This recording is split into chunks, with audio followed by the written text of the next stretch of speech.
Two. Farts. Old farts. Two old farts. Steve and Dave. Sometimes you find a diamond in the rough. Not this time, though. This is just rough. Two old farts. There is no better waste of time.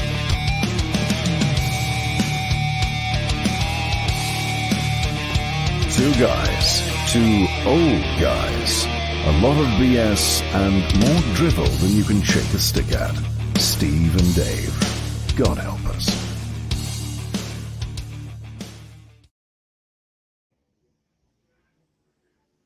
And this is the part of the show where I usually say, David, this is our guest, but since David's not here today, everybody, this is actually our guest, Bill.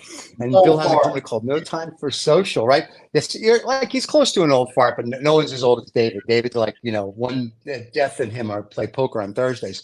So, but Bill and I met each other last year, and Bill has a company that does, social media marketing. And we were just talking about it before we came on air about, how everybody has a different opinion. But I figured for everybody that wants to learn social media marketing, this is a good social media marketing 101. And then Bill's stuff will be all down there. And since David's not here to run the ticket tape, I'm not touching that because God knows what I'll have to come across. So this will be just a basic interview. And then let Bill kind of tell us, like, if you're starting like us, a channel, or if you're a business, or in David's case, you huff and you puff and your roof gets blown off, what you do, it's a good way to do that. So I figure this will just be a nice, relaxing interview. We'll see. And Bill's from New York as well, so you guys are all kind of screwed. And for the people on the podcast, welcome, and then subscribe, like, tell your friends. Bill, welcome to the show. I'm sorry David's not here. He sends his regards, though. That's all right. Thank you, Stephen. I'm excited to be here. Appreciate you inviting me on. And of course, when we met up, a lot of things that happen in life are, based on circumstance and sort of where you're at and who you're interacting with. And it was a pleasure to walk in the room. I know I was the first person at that event we were at, and I was like, oh, I already know he's a New Yorker. I could just tell from the accent. So I lost I go back and forth still. So for me, I still we have a restaurant now around the corner from Rockefeller Center. So I have to go back and forth. So I have to keep my New Yorker in me. And I was in Chicago, and those people are I love Chicago, but those people are just too nice. Nobody's nobody's not mean. Everyone's like, oh, can I help you? I met a guy from the NBA. His name was Drew. Very nice guy. Thought we were lost. Was giving us directions. I'm like, no, we're looking at a restaurant spot here. He's like, oh, okay. And then we became best friends. So, now we text each other all the time. So I'm like, I have no idea who you are. But he's a mucky-muck with the NBA. In New York, of course, you bump into somebody. It's like F you, and they keep going. And, I can appreciate that, right? So, but yeah, so it's nice. But yeah, so we hit it off right off the bat. And then I thought, as we were talking, because we're learning about social media because of Two Old Farts Making Noises, I was like, well, let's have a professional come on, because I'm sure there's other people out there that don't know what to do, and they see like Facebook says spend $5 a day, or TikTok, or this one or that one. So I figured this could be a nice 101.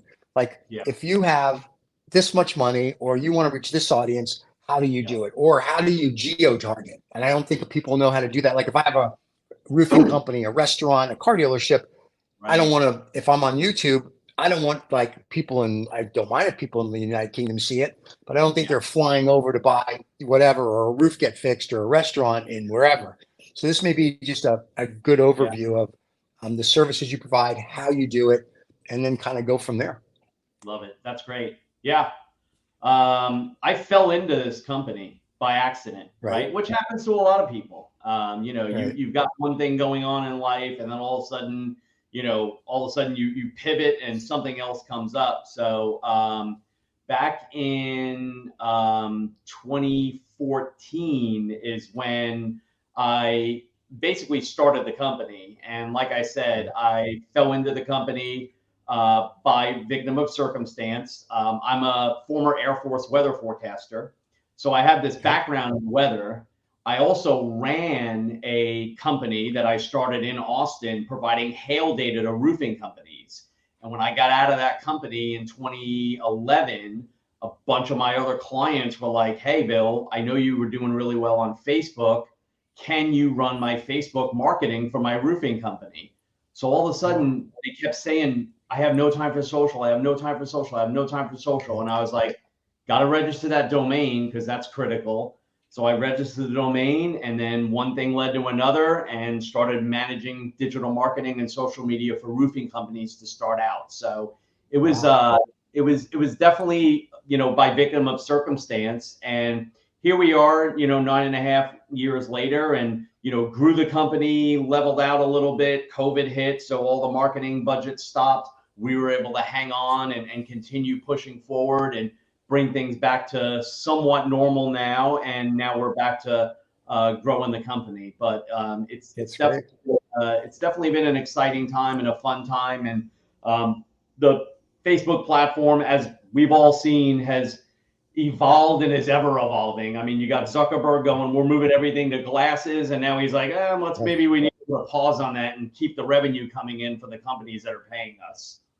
I don't know if that was Zuckerberg or the shareholders and stakeholders going, hey, listen, numbnuts.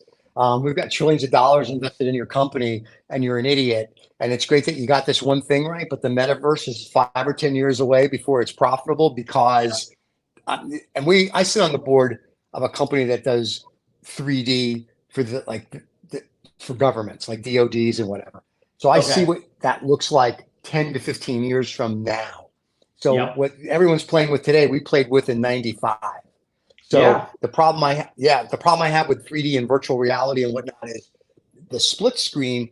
You still get a little motion sickness, and it's a little blurry, and it's just, now I've used Oculus or whatever Facebook has. It's very good, but it's not as good as like 10 years from now. And I also think when quantum relativity, aka quantum computers, come into play, and you can process everything simultaneously, I think that's when you'll see the metaverse, for lack of a better term, or AR or VR, be like the real world, so to speak, where people aren't going to know the difference. And I think Zuckerberg thought people would just be like, sheep and just follow him into that world. And I was like, dude, there's, you got to stick with your core. It's good that you changed your name, but at the end of the day, Facebook is what it is, where you can look up your old high school and college and university friends and ignore them. So, but I mean, and not everybody uses that. And I think he got a little too big for his britches. And now we see with FTX folding and crypto, the metaverses are kind of just like crumbling on the side for now. And in fashion, they're using it and whatnot, but it's not the big, I'm going to go buy a $12 million yacht in the metaverse anymore. I think that had a lot to do with it as well. Which is to me the dumbest thing in the world. Go buy a real yacht for $12 million. I mean, And it's funny, that was crazy. The metaverse has been around a little bit, and I can't remember the name of the organization, but there is, and it's still out there. There was one that was built like 10 years ago, and I remember Coca-Cola bought their. I can't recall the name of it, but there was one. It wasn't a metaverse. It was called Simville. Or something like that. And they would buy, so it was a world that you could build. And this one kid literally went and bought all the billboards for $1. And then Coca-Cola came and go, we want to rent the billboard. And Symbol was like, well, we don't own it. You got to buy it from the 10-year-old. I think the 10-year-old was selling it to Coke or leasing it for like 10 grand a month or something. He made a couple $1 million doing it. So Simville back in the 90s was what people were doing, but you'd play on your laptop, or because we didn't have phones that did that. And you play on your laptop, and that would get you to where you are today, if you will. Yeah. So that was very interesting. The evolution takes a while, and I don't think you could just will your way into everybody walking around with glasses on, or No. Well, Google tried that. Remember, Google tried to have the glasses like 10 years ago, and people bought them. Yeah, and it was like it was just weird because the guy's like, well, I can do this and I can do that. I'm like, yeah, but I don't get it. Like, why do I need glasses? I can just see. Like, I'm still very much, I want to be in this world. Granted, now scientists just say this is a hologram or it's a matrix, or that's great. But this is the one I actually live in. So this is the matrix or hologram I want to be in. I don't need to be in another one. Yeah. So, so it's a little different. So now, do you guys just do stuff for Facebook, or do you do stuff for like YouTube and Instagram and whatnot? Or are you Facebook like special guys? So I would say most of the ads that we run are run on Right. Facebook and Instagram. So any Okay. ad run on Instagram is run through the Facebook platform. So in order to run an ad on Instagram, you have to have a Facebook ads account. So they're not independent of each other.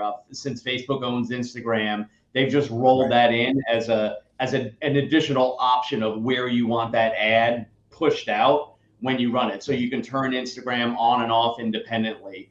We have run some YouTube ads. We also run for some of our local contractors and companies we work with. If they're local and they provide a service, there's Google Guaranteed, which is a new sort of top level Google search. So when you do a Okay. search for something, like if I did a search for roofing company in Austin or plumber in Austin, you're going to have several tiers of search results. You'll have the guaranteed first, which are the results that come up that Google guarantees. In order to get into that program, you have to have a background check, provide insurance information. All those calls that come in on those for Google are recorded.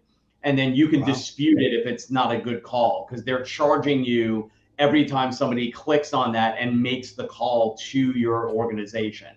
Then there's Google search, which is sort of the Google AdWords where you can buy keywords. Then you get to like the organic stuff. So there's several tiers there. So we run some of those for some of our clients, but I would say about 80% of our work is done in Facebook, running Facebook ads for our clients, whether that's geographically. We don't really do a lot of national work. So I'm glad you mentioned in the beginning how we geo-target. We can Right. dig into that a little bit more, because there are some great opportunities with geo-targeting. So that's sort of Well, the plan. let's assume most people who are watching are just going to be small mom and pops. I'm assuming Coca-Cola is not watching, and if they are, they probably have somebody that knows how to do it. But then again, you never know. Um, so if I'm a small mom and pop and I want to geo target, and I go to you, I go, Bill, I have no Yep. clue, but I have this widget. What do I Yep. do? So how do you guys take them from, if you will, A to Z? Yeah. So our goal is to obviously identify the business, what they're selling, who their customer is. So the biggest thing is who their customer is, because you mentioned the $5 a day before, and Right. before you turn on live, it was like, everybody wants me to spend $5 a day. And that is an Right. option. But there's also sort of a top of funnel type process that will narrow you down to getting a customer to make a purchase. So I'll give you an example of one of the ways that we do it now with, I'll use one of our contractors up in Northwest Indiana. So we have a roofing and construction home contracting company in Northwest Indiana. So they're north of Indianapolis. They don't service a big city. They service a lot of smaller cities, smaller towns. So when we start to geo target for them, we could do several different things. And it turns into geo target the audience in that particular town. So let's say the town has 15,000 people. We may start with a video ad to those 15,000 people that walk through 30 seconds to a minute of video of what the company is, what they provide, and how they can help that customer. So now we're geo targeting. The second level, we can now take people that watch that video and narrow them down into a new audience and target them with, hey, you should contact us to get an appointment. The third level would be if they click on a form to submit that form, and let's say they don't submit it, we could target people that don't submit the form. So there's different ways that you can begin to geo target and to narrow that audience down. If we turn that over into a larger audience, let's say you and I are in Austin, right? Let's say we wanted to target all of Austin. So now we have 1 million people we're targeting. Well, it costs anywhere from $20 to $30 to reach 1,000 people on Facebook, right? So now you have your small mom and pop shop that wants to sell something to a large audience. Now you're going to have to dig down to not only geographic, but you're going to have to narrow down age. You're going to have to narrow down male, female, if you have a particular, preference there. If it's makeup or something that you want to target males or females. You also need to look at age range, and then you also need to look at interests. So I'll give you another example of what that looks like. We run ads for Bo Jackson's Elite Sports Training out of Ohio. In that case, we're targeting parents that like baseball, so we can get their kids into a baseball event, and that's geo-targeted to the particular area. And you can geo-target all the way down to 1 mile. In fact, you can geo-target all the way down to my house that I'm sitting in right now. There is a way on Facebook to narrow down an audience to 1 mile around a location, but then you can add in exclusionary pins. So the way Facebook does it is everything is sort of a circle. So you have a radius circle that you can drop a pin. I can narrow it down to 1 mile, but then around the outside of that 1 mile, I can add in exclusionary pins to say, I don't want to target these people. So the exclusionary would basically trump the inclusionary. So we have done that on multiple occasions for clients where you really need to sort of understand the audience selection in order to make that work properly. So you can spend $5 a day on that type of ad, and it will work for you. So again, there's a ton of options. You just need to really know what you're doing in order to get them. So hence they hire somebody like you who knows, instead of someone like when we started the channel, we were like, all right, everyone's spend money. We're like, no, they'll come. And they came, which we're very fortunate and lucky. And we're lucky in that respect. But if you hire a professional, they probably come a lot quicker. And I think ours may be a little different because we're more of an entertainment channel. And it's not just us. It's like 10 other shows that we produce. So for us, it's not like, hey, come see Steve and Dave. It's like, come see Steve and Dave. Oh, by the way, then you got these guys that do, the sermon from the German, and then you got funny how, and it's like a list of things. So it's like an entertainment channel. So we're like, I don't think we're gonna do that. So it's finding an audience kind of by mistake. Yeah. So, but if I had a widget, I mean, and I don't mean our product's not a widget, but a widget like a pen or a restaurant or a roofing company, then I think yes, then we'd have to geo target and go and use people. You have to. And you have to know how to run the ads. And that, I think, Facebook they have a few problems when it comes to that, right? They need agencies like No Time for Social and all the other ones out there that can execute, because their default for the business owner is something called a boost post, which is a very easy way to promote a post to an audience. However, boost posts don't really pay the bills, right? They may get you some exposure. They may get a post that you've put out there distributed to an audience. But when you talk about like real life, we want to try to bring revenue in off of the advertising campaigns that we run. It doesn't cut it, right? So oftentimes if I talk to a new business owner, they may be like, yeah, I've run some Facebook ads before, but they're not producing. And there's a myriad of questions I can ask that business owner at that point, right? Did you run the right type of ad? There's like 7 or 8 different types of ads you can run.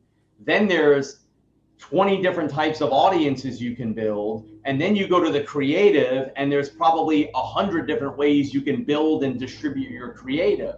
So when you have, let's say you had 10 different options in each one of those buckets. Now you're talking about 30 different options that can cross each other. And how would a business owner know and understand how to run the right ad to the right audience with the right message in order to get the right outcome? And that, to me, is the biggest challenge that business owners have, which is why we exist as a company. Right. So if I come to you and I'm a business owner and I own whatever my widget is, whether it's baseball or food or roofing company. So when they come to you, so what's the minimum budget that you have to say to someone, listen, to retain us or to work with us? Sure. You have to come in with this much money, just because if you don't, it's not going to benefit you or us, because we won't be able to prove that we can actually do something. Yeah. So usually if somebody wants to hire us just to run ads, they're like, I just want you to run my ad. I can do some videos with some content. I can push out images on my page. I'm not worried about that. The ads is where I really need help. We will most of the time run those for a flat fee of just about $1,000 a month plus 15% of ad spend. So you have to have money to pay No Time for Social to execute, and then you have to have money to run the ads on Facebook. Facebook has some recommendations as to what that budget needs to be in order for them to be successful. So I mentioned generating leads off of Facebook. There actually is a particular type of ad you can run called lead gen, where when somebody clicks on that ad, they need to enter their name, phone number, whatever information you're requesting. They hit submit, that lead goes onto your page as I've now captured customer information. Usually Facebook's minimum monthly on that is about $1,000 a month in order to be successful. And again, that depends on the audience size and so on and so forth. One of the big questions that business owners often have for me is, how much in ad spend should I spend, right? So, if they say, I want to reach everybody in Austin, I'm like, well, you're talking about 1 million people, right? So you need to run through your calculator. It costs $20 to $30 to reach 1,000 people with an ad. So that's the ad scrolling through their feed. Just do the math, right? 1 million divided by 1,000 times $20 is going to be your budget, which ends up being a lot of money. So if we can narrow that audience down, which is what we do as part of our onboarding, right? We're going to talk to you about your customer, who you're trying to reach, and then begin to build those either geographic audiences or audiences based on interest. So a typical company would probably pay rolled up about $1,500 a month to us, which is $9.99 plus 15% of ad spend, and then they're spending around $3 to $4 a month in actual ad spend with Facebook, Instagram. So if they're spending $5K total, obviously we need to figure out a way, how do they get that $5K back?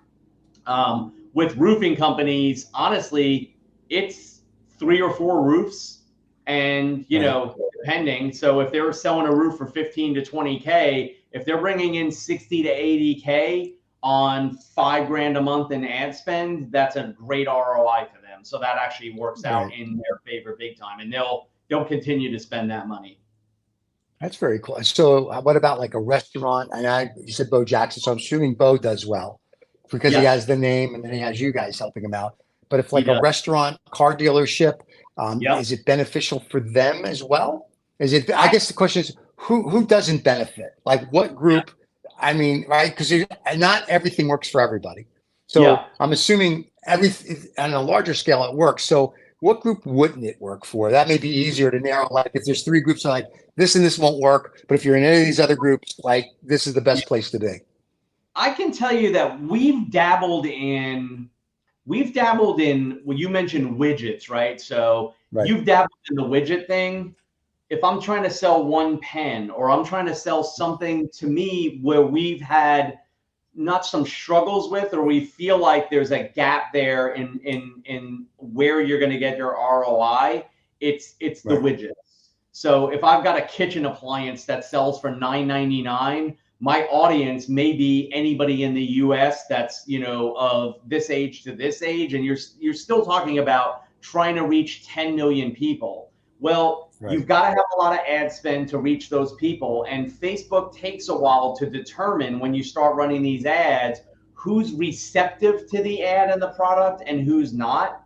So you have to test. So if you're not testing, you potentially will run into some issues. So I think low-end products potentially could be a challenge, which is where maybe some of this new stuff with TikTok and influencers may come in, right? So you pay an influencer $200 and they have, X number of followers, and now all of a sudden it's like, hey, this is the newest, coolest pen out there, and it does X, Y, and Z, and I recommend it. That may be where an area where TikTok or even like an Instagram influencer may come in for that type of product.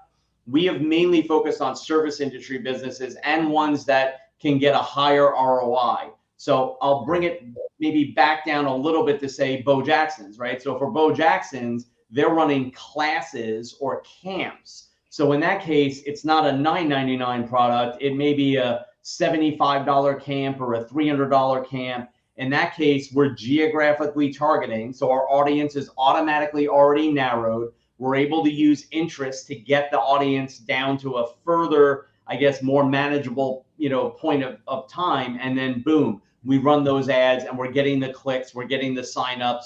They're booking those out fairly quick. we're spending, maybe we spend $300 or $400 in ad spend to fill up a class of 20 that are paying $300 each. Again, we're looking at ROI and where the ad spend matches the actual sales. So if somebody calls you and you don't think it's going to work, you'll be like, your widget isn't going to work for this. We don't want to take your money, basically, which is good. I have absolutely done that. And then there are Okay. companies and businesses in this space that will say, yes, rah, rah, we can do it. Right. And I've learned, especially over now my 9.5 years running this company, that you really, it does need to be a good fit. And I've got enough business maturity now to know it's great to get the sale, but if you're not going to be able to perform, or it's not going to be a good fit or a good match, you really need to be upfront. I will also offer consulting if that is something that they want. So usually I'll say, it's probably not a good fit. However, if you need somebody to bounce ideas off of, let's just set up some hourly consulting, and I'll show you, I'll walk through what you can and cannot do on Facebook, and then give you sort of some options. And if you feel like you want to go down that road, go for it. So I think that's really a good medium between, like, hey, I want the sale and I want this, $1,000 a month, versus pay me $99 and we'll just do it that way. Yeah, and then you actually have now a client for life, if you will, because as they grow or their widget changes, they're going to be like, oh, you were honest with me. You didn't just take my $1,000 and screw me, type of thing. Yeah. Which is why when we get like emails all the time, oh, we'll do this and we'll do that, and I'm like, do it, and then I'll pay you. And they're like, we don't work like that. I'm like, then I know you're going to do it. Like, don't take it the wrong way, but like, there's 10 million of you telling me you're going to bring all this to our channel. And I'm like, I don't know about that. So, like you said before the show, right? Would spend $1 million and I'd still have 5,000 people. So, it's funny when you're managing social media for clients, we firsthand get to see those messages coming in. So it's funny because we're an agency, right? So it's like we see, hey, we can run your Facebook for this amount, or we can get you all these followers, and we're like, no, thank you, we're not interested. And our clients usually, they're in their accounts as well, and they're like, nope. But I will tell you, we have had conversations with clients before, and they're like, well, this company wants to do a free audit, and they'll, they say there's some deficiencies in what you're doing. And I was like, listen, go for it. If you feel like that's an issue, if you feel like we're not performing, I'm as upfront with you as possible. We produce reports, we produce data, we get on calls with you. There is always going to be a company that says they can do it better, they can do it faster, they can do it cheaper. And we all have to make the conscious decision to say, yes, I want to go down that road, or no, I'm happy with No Time for Social. I'll give a little pat on my back that our average client has been with us for 41 months. That's currently paying us. Obviously, we've had some come on and come off over the years, but our longest standing client is Fort Bragg Federal Credit Union out of North Carolina. They've been with us for 9 years. We've been producing all of their social media content. So I like to provide value and make sure that the client is getting everything they can out of it and be fully transparent. When you do that as a business owner, they're going to stay with you. And that's really what we pride ourselves on. Yeah, that's everything though, right? If the clients don't stay and they don't do, and it's 41 months, especially in the ad game, that's huge. Because most of them go a widget. Like, all right, that didn't work. We're going to try these guys, and they go to the next guy. So that's kudos to you that you have. And also, I know you have clients all over the United States. So it's not just, you deal in Austin, you deal everywhere. Right. So everywhere. And we're month to month, which is even crazier, right? So we're not locking people into 12-month agreements. So you give me 30 days notice and you can walk away, and we still have that, that momentum and those clients that stick with us. So it's been an exciting time. There is definitely a lot of evolution going on now. So there are some days where I'm a little bit nervous about Facebook and Meta, whatever they want to call themselves. I think that name change was an absolute disaster. We just had a call yesterday with our Meta Marketing Pro, and it just drives me nuts that they, are forced to use that. Maybe it's just me being a little stickler to say, Google hasn't changed Google in Google years, because they Right. know their product, right? Will they evolve? Maybe, but I think Facebook should have stuck with Facebook at least for another 5 to 10 years, as you alluded to in the beginning, right? We're not at the meta yet. We're not there, and you can't will your way in. Well, it would have been okay if they did a spin-off and they would have said, we're going to put all our VR and AR into a company called Meta or a subsidiary, but we're going to leave Facebook as Facebook. Then that would have been like, that makes sense. Like, I got it, because just Facebook is social and blah, blah, blah, blah. Meta is your virtual world, and that totally sense. But when they were showing, the Financial Times ran a whole article, Zuckerberg did an interview in VR or AR, whatever you want to call it, with someone from the Financial Times. And like, they crucified him, and they said it was jerky, it was this, it was that, and they're all like, yeah, this is not, and he was talking how great it was, and then like a month later, the major shareholders and stakeholders were like, yeah, no, and internally there people were like, we don't like it. So it's sort of like, you got to read the room. It's great that you're worth a couple billion or whatever, and you started this company. But, if you don't read the room, you're not, and I don't mean this in a good or bad way, you're not Steve Jobs. Like, you can't build it and they'll come. Steve had the pulse on things. Yeah. Zuckerberg, you hit it lucky because people just want to gossip, and see what their friends are doing, like a high school, like a yearbook. Right. That's fine. But it's much different than, we're all going to do this. Now, if this was 2030 and he called it Meta, and I think the new glasses were out, or the computers that could actually handle it, then I think it would have been seamless. But I think right now, to your point as well, not seamless. Yeah. So we still call it Facebook, even though when I'm on Facebook and I do stuff, it says Meta, and I'm like, I don't know, like Meta Schmeta. It's all Facebook to us. I even when I talk to our Meta rep, I'm still like, Facebook this, Facebook that. I'm like, I just can't get out of it, right? Well, it's kind of like when you started 100 years ago. Back in the day, like, you remember that there was AT&T. Then the Sherman Act, they said, no, you got to go back to a Sherman. No, we're going to break it up into all the baby bells. Then 20 years later, it's AT&T again. So, but I remember when it was Bell South or Bell Atlantic or Bell this, you kept saying AT&T, and be like, no, it's Bell. I'm like, it's the same company. I mean, like, let's just stop. Yeah. So it's the same thing. And I people don't, one, people don't read, and two, people don't know history, but it's the same thing. And Meta may go back, I'm assuming, or I would do a spinoff, but what do I know? So. You're actually spot on with that. That's exactly how I would have done it. So, but it's what do we know? We weren't 14 and started Facebook. If we were, we would do it right. So. Oh, I know. Now at 53, I'm like, I love the platform for integrating with family and friends, but the changes are starting to wear on me a little bit, and even some of the support stuff that we're dealing with now. It's a little bit of a struggle, and of course they're laying off 20,000 people, and those 20,000 people were either doing something or nothing, which I have heard that a lot of them may have been doing nothing, but somebody has to take up that slack and deal with their customers. And honestly, I really feel like their customers, while the users are the customers are companies like No Time for Social, organizations and businesses that are spending money to run ads, because without the ad spend, they're not going to bring in enough revenue to really sustain what they really need to sustain, and that's a challenge. So they've got some work to do on the support side. Well, and also I think coming down the road, pushing TikTok out for a second, because our government, with their hearings on with the guy, I really felt sorry for the guy with TikTok when they kept going, you're a dirty communist and you're trying to corrupt our kids, and TikTok sucks. Answer. And he's like, thank you for having me. I mean, it's sort of like, all right, let's, like the McCarthy hearings. It was very nice. I was like, oh, this is nice. I'm waiting for the Schwartz stickers to come out next. It'll be awesome. But to the point with TikTok is like, here we just show stupid stuff. In China, they show how you can be a brain surgeon at 12. So I understand kind of, but I don't think it's as bad as they say. And maybe it is. I have no idea.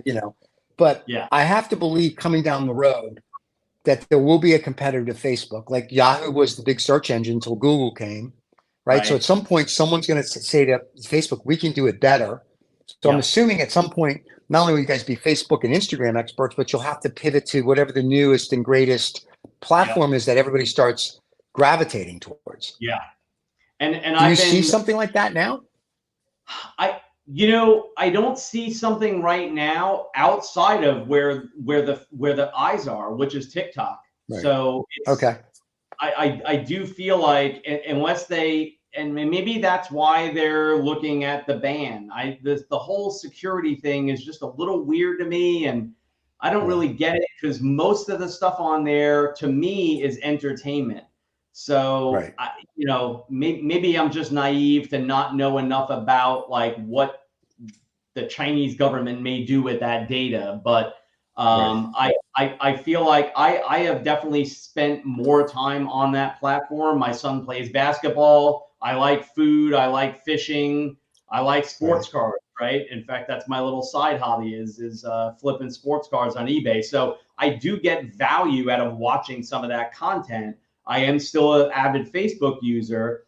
So I don't know yet. I know we have the politics side of things as well, which is Right. the whole whatever that other social network is that was built. But that to me is it's not broad enough to really capture enough people's attention, and the people that want to stay out of the political stuff. Which, by the way, we also run ads for politicians, which is a real fun thing. But I don't know. I almost wish there was a competitor that could come to light. Um, Twitter's Twitter, Facebook is Right. Facebook right now. Google tried. I mean, if you remember Google back 10 years ago, or yeah, about maybe 8 to 9 years ago, they had their Google social network that they built. And Yep. I remember setting up profiles for all of our clients. And then they scrapped that and they moved everything into Google Business, which is now Google Yeah. Maps. So I don't know. Have you seen anything? Anything that you've seen I, in just your I haven't seen anything where I'm like, well, this is a Facebook competitor slash killer. I've yeah. seen stuff and I see Yeah. like little rumblings of things coming. I Yeah. know when Web3 came out, it was supposed to like, oh my God, it's gonna, and it didn't do squat, which is kind of what we Yeah. all thought. Um, Yeah. and I know when it was last year at South by Southwest when they were talking about Meta, not Meta like the company, but the metaverse. There was Yeah. all these like, we can be better than they, and there was a lot of potential, but then it's kind of died down because of technology. It died down because of funding, and then FTX and SVB right now killed it Yeah. all. Yeah. And I think if there's a competitor, I think it's going to kind of be another 5 years or maybe 10 before something comes out that's going to be a better than Facebook. But it's going to Yeah. have to be more than hooking up with family and friends and pictures or whatever. It's going to have to do a little more. But I think there's probably somebody out there or a group out there that's probably going to do it in the metaverse ahead of Facebook, and they're just Yeah. going to keep it quiet one day and just pop up and be Yeah. like, "We're here," and it's going to be Yeah. like, "Oh," and then Facebook's going to have to scramble Yeah. because I did read statistics that said Facebook isn't subscribers are going down, Yeah. and it's not like it doesn't keep going up like it used to be. I Right. think they've got the whole planet, and so people spend less time on it. There's other media, and from what I see, and I haven't been on it for 20 years until we started to do Two Old Farts. Yeah. It's the same Facebook that I saw when it first started. Yeah. So I think they're going to have to innovate it to keep people engaged because Yeah. I think with TikTok and Twitter and WhatsApp and WeChat and the list will go on, your eyes can go so many places Yeah. that it's like, yeah, I don't care that your kid just learned to walk. Don't care that you learned to go poopy. I don't care. You know what I mean? So I think they're going to have to come up with something. So the metaverse is a good idea, but Yeah. I still think forgetting the glasses, like one of the guys I know said, I want a metaverse that I sit in my office, I flip a switch and I'm in the metaverse. And Yeah. I'm like, that will come, my friend, that will come. Yeah. So, Yeah. and I I think agree. that's where we're headed. And it's funny because what popped into my head was exactly what you said. We're probably about 5 to 10 years away. So we'll Yeah. see as, user growth is an interesting thing, right? Because you're right. You can only have a certain percentage of user growth on Facebook at this point, which is going to be Right. people that are already on it, which, whatever the billions are, right? And especially in the US, you've got potentially new users that you're trying to recruit in that are younger, right? Younger kids, 13, 14, 15, 16. Well, they're slowly coming on, not as fast Right. as they did. I think they had a little bump when COVID hit because a lot of Right. people were doing Facebook groups and schools and stuff like that. a lot of the homeschoolers use Facebook groups. So I think a lot of their kids are on Facebook. So there's maybe some opportunity there. But you're right. If Facebook doesn't evolve, if they don't begin to come up with new ways for people to want to be on the platform and spend time on it, you may see flatline to continue decrease in user activity. And I know they track everything, right? So if I pop on the app now, there's some tracker that puts me in a database that said Bill was on Facebook on his mobile app for 10 seconds today, right? So all of that data is being crunched. I'm sure they're looking at it, on a minute by minute, hour by hour basis.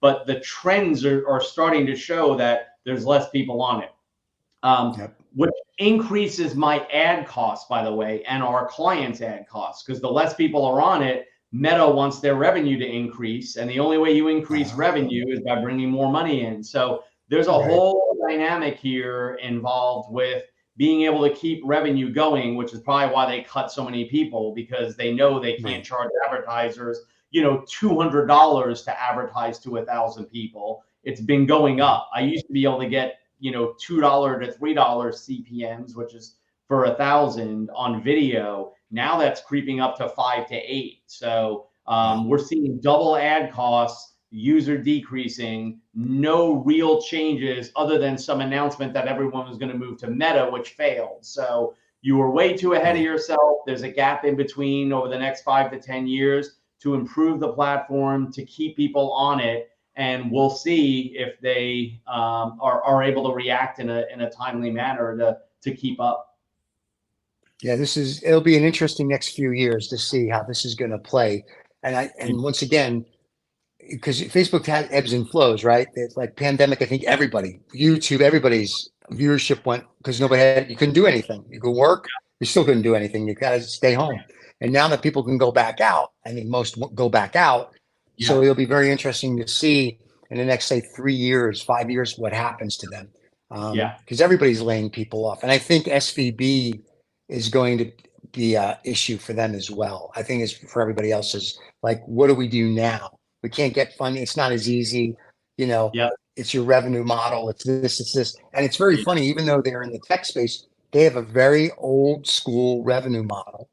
And everyone wants the new revenue model. But I don't think anybody knows what the new revenue model is yet. So I think that's where it's going to be very interesting to see how this plays out. So what do I know? But you're the pro.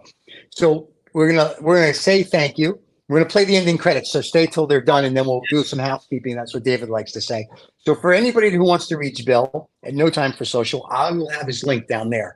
David would have had it scrolling, but I'm an idiot, and David knows how to do this, and I don't, so we're not going to screw that up. I'm lucky I can run the credits. So everybody, thank you. Subscribe if you like. Bill, thank you for your time today. It was good to see you again.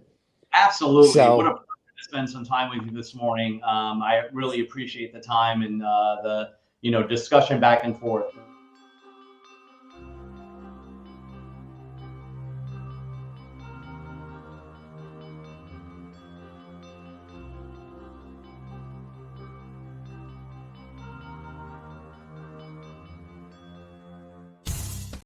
All right, that's our show, guys. Subscribe and like. Bill, thank you so much. Everybody, thank you so much. Have a great day.